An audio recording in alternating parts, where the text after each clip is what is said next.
नमस्कार दोस्तों, एक बार फिर से आप सभी का स्वागत है अड्डा 247 की स्पेशल क्लास में। आपको पता है कि जो एग्ज़ाम है आपके रेलवे के वो बहुत नज़दीक आ रहे हैं धीरे धीरे। एक क्लास मैं दे चुका हूँ और ये दूसरी क्लास है आज आपकी, राइट। तो आज हम बात करने जा रहे हैं साउंड के बारे में, आवाज़ के बारे में। बिल्कुल जी हाँ, साउंड जिसे आप सुन रहे हैं अभी, ठीक है, मेरे से जो सुन रहे हैं वही आवाज़।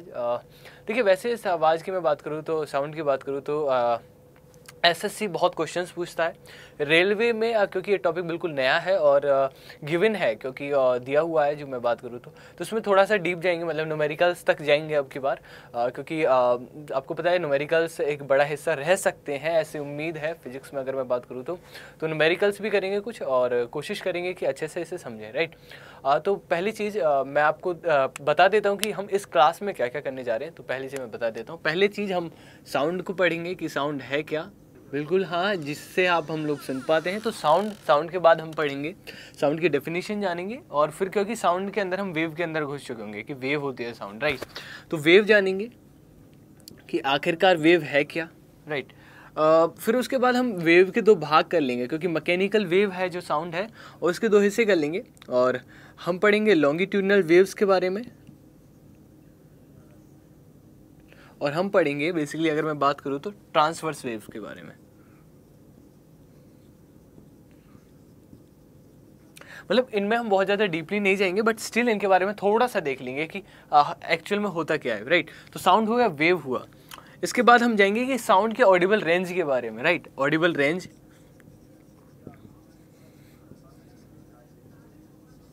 और ऑडिबल रेंज के बाद हम बात करेंगे इंटेंसिटी, और दो तीन चीज़ें देखेंगे, जैसे पिच हुआ, हमारी इंटेंसिटी हुई। इनको देख लेते हैं एक बार कि वाकई में पिच क्या होती है, इंटेंसिटी क्या होती है, और हमारी क्वालिटी क्या होती है, राइट। या फिर इसे प्रॉपर्टी भी दूसरी भाषा में बोलते हैं साउंड की, राइट। और जो लास्ट टॉपिक रहने वाला है वो है हमारे कुछ न्यूमेरिकल्स। क्लियर,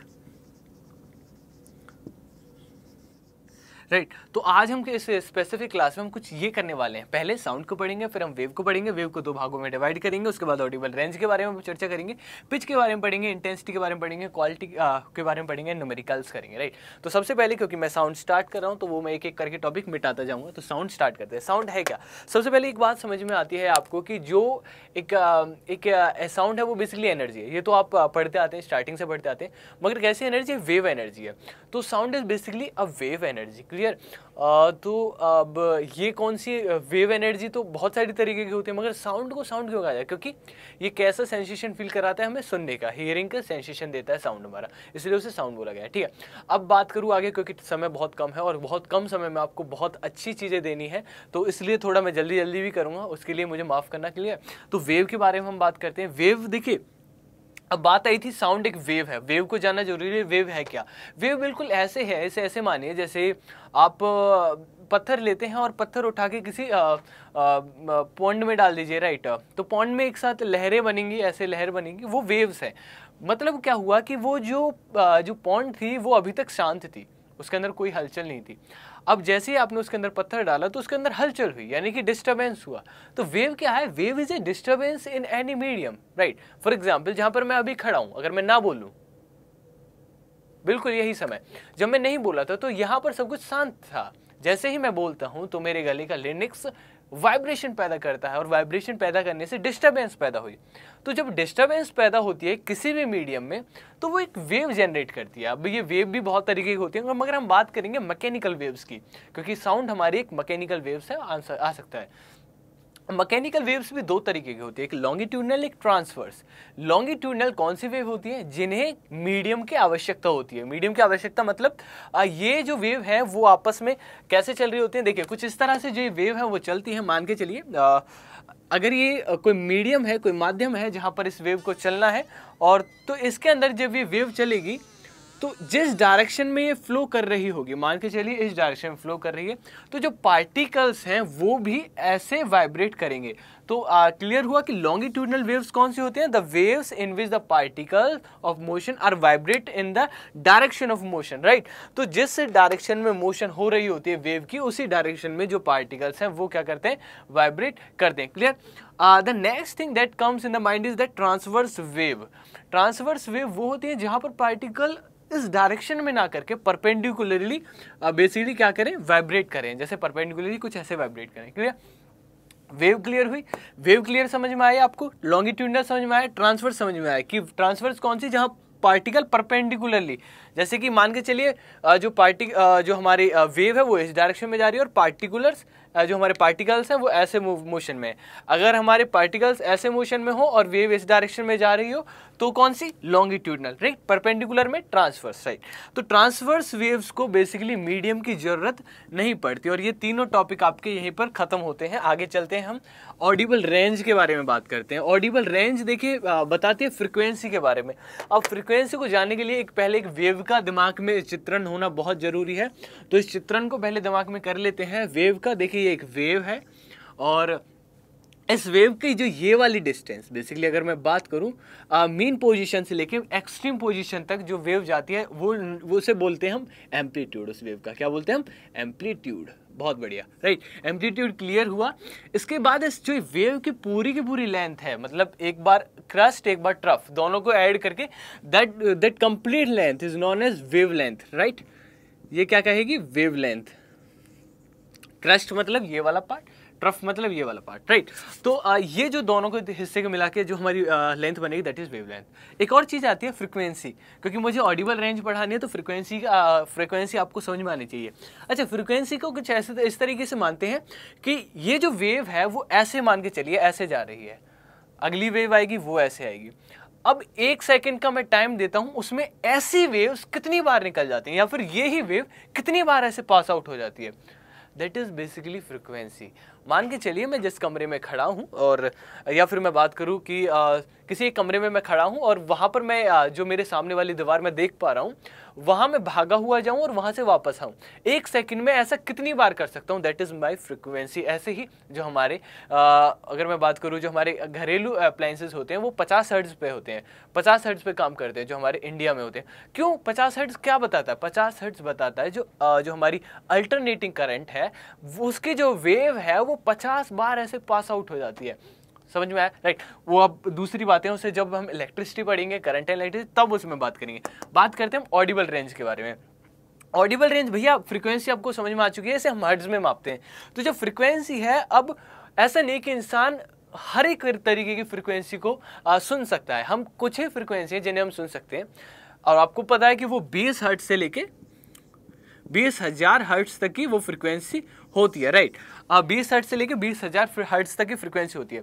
अब इसके जो ना सुनाई जाए, राइट, इससे कम वाली, इससे अगर मान के चलिए इससे कम की भी, ऐसा तो है नहीं वेव नहीं होंगी, वेव होंगी, और ऐसा भी है कि साउंड वेव्स होंगी, राइट। उन्हें हम बोले इंफ्रासोनिक। क्या, इंफ्रासोनिक। कौन सी, इंफ्रासोनिक जो 20 हर्ट्ज से कम होंगी। अल्ट्रासोनिक कौन सी, जो हमारी 20 किलो हर्ट्ज से ज्यादा होंगी, राइट। अल्ट्रासोनिक मतलब 20,000 हर्ट्ज से ज्यादा की जो होंगी दैट इज अल्ट्रासोनिक। अल्ट्रासोनिक का यूज आ सकता है, पूछ लेगा कि कहां पर, सोनार में यूज होता है, और दूसरा पूछ लेगा कि बैट इसे यूज करता है। बैट मतलब चमगादड़ इसे यूज करता है। क्लियर, अपने प्रेवी को पकड़ने के लिए बेसिकली बैट, चमगादड़ और सोनार। तो कर देना, सोनार की फुल फॉर्म पढ़ के जानी है आपको, राइट। अब इसके बाद ये चीज हुई खत्म। ऑडिबल रेंज, ऑडिबल रेंज कौन सी है, 20 से 20,000 हर्ट्ज, इसे हम ऑडिबल रेंज बोलते हैं। इंफ्रासोनिक और अल्ट्रासोनिक खत्म। क्लियर, चलिए आगे चलते हैं, अपना अगला कंसेप्ट उठाते हैं, दैट इज पिच। पिच क्या है, पिच किसी भी वेव की फ्रीक्वेंसी है। पिच किसी भी वेव की फ्रीक्वेंसी है, जैसे कि ये वाली, राइट। अब देखिए मान के चलिए कि एक इंसान, एक लड़का खड़ा है, एक लड़की खड़ी है और दोनों एक ही वर्ड को बोलते हैं। फॉर एग्जाम्पल आप क्या कर रहे हो, तो लड़का जो लड़के की आवाज होगी वो थोड़ी भारी होगी और लड़की की आवाज कुछ पतली होगी, महीन होगी, कि आप क्या कर रहे हो, कुछ ऐसा करके, राइट। तो इसमें हंसने वाली बात नहीं है, राइट, मगर मैं एग्जांपल सेट कर रहा हूं आप लोगों के लिए कि ऐसे कुछ पतली आवाज होती है, राइट। तो वो जो पिच है वो बेसिकली उस पर डिपेंड करती है। आगे बात करते हैं इंटेंसिटी। इंटेंसिटी मतलब तीव्रता। इंटेंसिटी क्या होती है, एम्पलीट्यूड, राइट। इंटेंसिटी क्या होती है, एम्पलीट्यूड। याद रखना, इंटेंसिटी क्या, एम्पलीट्यूड। एम्पलीट्यूड मतलब कैसे, जितना ही बड़ा एम्पलीट्यूड होगा उतनी ही ज्यादा उस वेव की क्या होगी, इंटेंसिटी। क्लियर है, जितना बड़ा एम्पलीट्यूड उतनी बड़ी इंटेंसिटी। क्लियर। अब जैसे कि ये है, अब समझिए कैसे, मैं बोलूं अब मैं बोलूं तो पहली वाली इंटेंसिटी और दूसरी वाली इंटेंसिटी में फर्क था, राइट। समझ रहे हो कि और में बहुत फर्क है। मतलब आवाज जो तेजी से निकाली जाए उसकी इंटेंसिटी ज्यादा, जो आवाज कम आए उसकी इंटेंसिटी कम। इसे हम डेसिबल्स में मापते हैं, डीबी इसका सिंबल होता है। क्लियर है? इसे भी खत्म करते हैं और इंटेंसिटी अब हमारी खत्म। अगली चीज आती है, तो लास्ट चीज है, दैट इज क्वालिटी। क्वालिटी मतलब होता है, अब देखिए गुण। अब हर किसी की आवाज अलग अलग है। मतलब मान के चलिए मैं खड़ा हूं और मेरे साथ में मेरा दोस्त खड़ा है, उतनी ही इंटेंसिटी से हम बोलें, उसी पिच पर हम बोलें, मगर स्टिल मेरी आवाज और उसकी आवाज में डिफरेंस रहेगा। That is the difference of quality. किसका? क्वालिटी का डिफरेंस रहेगा, राइट। तो ये भी खत्म है और अब हम करते हैं न्यूमेरिकल्स, राइट। तो बात करते हैं न्यूमेरिकल की। अब जो न्यूमेरिकल है वो आपके सामने आ रहा है, that is question number 1। Question एक कहता है कि स्टोन है, a stone is dropped from 500 metre height into a pond when is sound of splash will hear at the top. मतलब मान के चलिए मैं किसी 500 मीटर बिल्डिंग पे खड़ा हो जाऊं और ऊपर से एक पत्थर डालूं, राइट। अब ऐसे पॉन्ड में पत्थर गिरा, अब मेरे को जो पॉन्ड में पत्थर गिरने के बाद जो आवाज है वो कितनी देर बाद, कितने सेकंड बाद सुनाई देगी, बस इतना सा है। अब इसमें दो चीजें हम बहुत देखिए आसान बना दिया है कि जी की वैल्यू दी हुई है, जी की वैल्यू 9.8 मत मानना, राइट। जी की वैल्यू 9.8 तभी लेनी है आपको जब ये जी की वैल्यू ना दी हो, राइट। एग्जाम में खासा याद रखना है ये चीज। और दूसरी बात, स्पीड ऑफ साउंड भी इन लोगों ने दी है। आपको बहुत ज्यादा दिमाग नहीं लगाना कि 332 मीटर पर सेकंड माने, आपको 340 मानिए यहाँ पर, ये भी चीज इन्होंने दी हुई है। क्लियर है? तो दो चीज आपको दे रखी है। अब इसके सॉल्यूशन के बारे में बढ़ते हैं, राइट। तो सबसे पहले जरूरी है कि किसी भी न्यूमेरिकल को सोल्व करते समय उसके इन्फॉर्मेशन को अलग निकाल के रख लेते हैं। कैसे? देखिए, इसने दिया है कि एक स्टोन है जो ड्रॉप किया गया 500 मीटर हाइट से। तो सबसे पहले एक फिगर बनाए, रफ फिगर बनाए कि 500 मीटर हाइट से एक स्टोन है वो डाला गया है, 500 मीटर हाइट हो गई, राइट। अब कहता है ये पॉन्ड ऐसे, अब ज़्यादा अगर आपको ग्राफिक चीज़ करनी है वहाँ पे तो ऐसे बना सकते हैं, राइट। और बाकी ये मत करना, मैं क्योंकि मैं रिकमेंड नहीं करूँगा ये सारी चीज़ें कि बस 500 मीटर हाइट बना लीजिए। उसके बाद देखिए, into A point when the sound of, ये पूछा है कि समय, राइट, टाइम पूछा है, टी लिख दीजिए ऐसे, टी इक्वल टू पूछा है। क्लियर है? आगे देखिए और क्या दिया है, जी की वैल्यू दी हुई है, g equal to 10 metre per second square, right. और क्या दिया हुआ, speed of sound, right. Speed of sound मतलब ऐसे ही लिख लीजिए अभी तो इसे, speed of sound that is equal to 340। और बाकी की अब कुछ भी आपके काम का नहीं बचा तो इसे मिटा देते हैं, राइट। आपको भी एग्जाम में ये सारी चीजें मिटा देनी है। अब आती है दूसरी चीज, एनालाइज, राइट। अब आपको सोचना है कि आपको निकालना है टाइम। अब एक बात बताइए मुझे कि समय कौन कौन से होंगे? वो दो समय होंगे। पहला समय वो होगा जब पत्थर यहां से शुरू करेगा इस पॉन्ड तक जाना, राइट, वो टी। मतलब हमारे पास जो ये टी आएगा, कैपिटल टी से इसे मैं दिखा देता हूं, जो टी आएगा वो 2 टी से आ रहा होगा। कौन से? टी नीचे जाने वाली, राइट, अंडरगोइंग, राइट, एंड ये पहला टी। और इससे ज्यादा करते हैं, ऐसे T1 से दिखा लेते हैं, ज्यादा नहीं तो इसे T1 से दिखा लेते हैं, T1 प्लस दूसरा T2 कौन सा, जब यहां से वेव चलेगी साउंड के ऊपर तक आने, क्योंकि आप तो यहाँ पे खड़े हो, राइट, समझ रहे हो कि आपने यहाँ से पत्थर डाला है, वो वाला समय। और दूसरा समय वो जब वेव आएगी साउंड की आपके पास वापस इधर। क्लियर? तो T2, ये दो T और T1 और T2 जुड़कर आपको टोटल टाइम देने वाले हैं। अच्छा जी, अब आपके लिए जो जिद्दोजहद है वो है T1 निकालना, कि भैया मैं कैसे निकालूं कि जो ये जो पत्थर है वो यहाँ से यहाँ तक कितने समय में गया। बिल्कुल, अब क्योंकि आप साफ साफ देख पा रहे हो कि वन लाइनर जो मोशन हो रही है, तो कहीं ना कहीं इसमें इक्वेशन ऑफ मोशन लगेगी। क्लियर है? अब आपके पास चीजें आई, जी की वैल्यू भी है यार मेरे पास, एस की वैल्यू भी है, क्योंकि ये है कि ये क्या है, डिस्टेंस। एस की वैल्यू क्या होगी, 500 मीटर। एक्सेलरेशन जी भी क्या होता है, ए होता है, तो एक्सेलरेशन ए या फिर जी, इसकी वैल्यू भी आपके पास है, that is 10 metre per second square, right. ए और जी की वैल्यू है और आपको पूछा टी, तो एक ही फॉर्मूला बनता है जिसमें तीनों चीजें आती हैं, that is s equal to u t plus half a t square. Clear है? S equal to u t plus half a t. S क्या है, ये डिस्टेंस दोनों के बीच की, राइट। तो ये दोनों के बीच की डिस्टेंस कितनी है, 500 मीटर, राइट। लिख दीजिए यहाँ पे 500 मीटर, लिख दिया। अच्छा, अब एक बात बताइए मेरे को, छोटी सी बात बताना कि जो u है यानी कि इनिशियल वेलोसिटी, ये पत्थर जब यहाँ से चला है तो इसकी जो इनिशियल वेलोसिटी है वो तो जीरो ही है ना। तो जब ये जीरो, u जीरो हो जाएगा तो t का तो कोई महत्व ही नहीं बचता, तो ये वाला part cancel out, right, zero हो गया। तो अब बचा हमारा केवल ये वाला हिस्सा कि 500 equal to half 80 square. Okay, ये 2 यहाँ पर जब आप लेके जाएंगे तो डेफिनेटली आप पाएंगे कि 500 गुना 2 equal to 1000, right, equal to क्या हो जाएगा आपका 80 स्क्वायर। अच्छा, एक ही जगह मैंने बोला है कि आप जी की वैल्यू पुट कर सकते हैं, तो सिंपली अब इसे आसान बना देते हैं कि 1000 is equal to 10 into t square, right, और 10 से 10, टी स्क्वायर को जब इधर लेकर आएंगे तो अंडर रूट बनेगा तो टी की वैल्यू आ जाएगी आपकी 10। टी की वैल्यू क्या, 10। तो ये T1 की वैल्यू आ गई आपके सामने ये वाली, कि जो पत्थर को यहाँ से यहाँ जाने में, पॉइंट पे जाने में 10 सेकंड का टाइम लगने वाला है, राइट। तो 10 सेकंड आपके T1 की वैल्यू आ गई, यहाँ पे पुट कर दीजिए 10 सेकंड। बहुत बढ़िया, राइट। आगे देखिए, आगे चलते हैं, आगे इक्वेशन, क्योंकि हमें T2 भी निकालना है। दूसरी मुसीबत हमारे सामने क्या है, ये T2।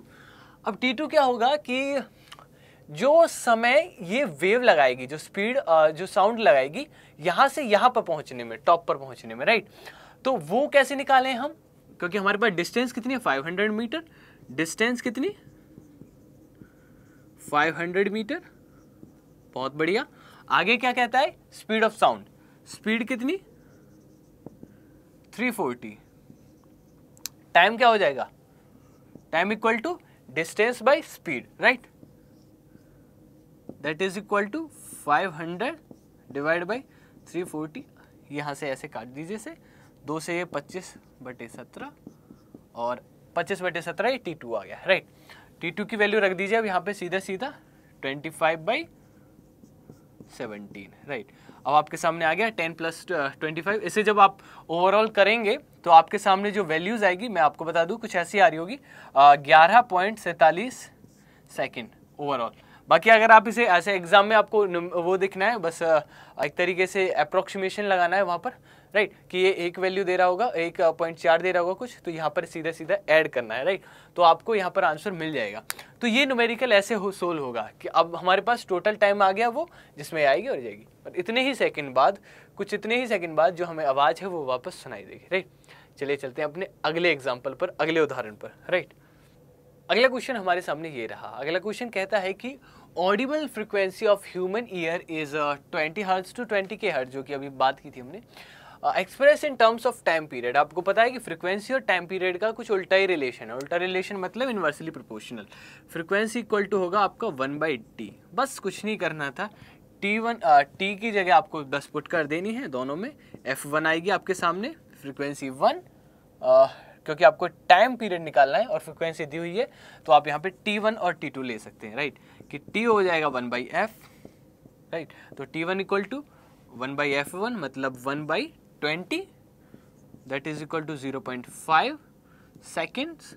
और अगर T2 निकालेंगे आप तो 1/f2, f2 कितनी है, 20,000, 1/20,000 हर्ट्ज, यानी कि 0.00005 सेकेंड्स। तो ये आपकी रेंज आ गई। बस इतना सा करना था इस क्वेश्चन के अंदर, राइट। तो ये क्वेश्चन इंपॉर्टेंट इसलिए बनता है कि आपको पूछ लेता है, अगर ऑडिबल रेंज ना दी होगी, ये नहीं देगा तो बहुत इंपॉर्टेंट बन जाएगा क्वेश्चन, क्योंकि आपको फिर ये भी याद रहना चाहिए कि ऑडिबल रेंज क्या है। उसके बाद क्वेश्चन आसान है, उसके बाद को बस आपको ये फॉर्मूला याद रखना है कि जो फ्रीक्वेंसी होती है वो 1/t होती है, तो इसका मतलब हो गया टी भी क्या होगा, 1/f होगा, टी भी क्या होगा, 1/f, और f1 की f2 की वैल्यू डाल दीजिए, सीधा आपको आंसर ही मिल जाएगा, इसकी रेंज मिल जाएगी, राइट। चलिए चलते हैं अपने लास्ट क्वेश्चन के ऊपर। तो भैया ये क्वेश्चन है, जो लास्ट क्वेश्चन रहेगा वो कहता है कि एक राडार है और उसका सिग्नल मिलता है 2 × 10⁻⁵ सेकंड बाद।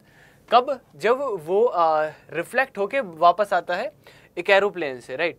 तो ये बताना है कि जो एरोप्लेन है वो कितनी दूर होगा, और जो वेव है वो उसकी जो स्पीड है वो है 3 × 10⁸ मीटर पर सेकंड, मतलब स्पीड ऑफ लाइट लगभग।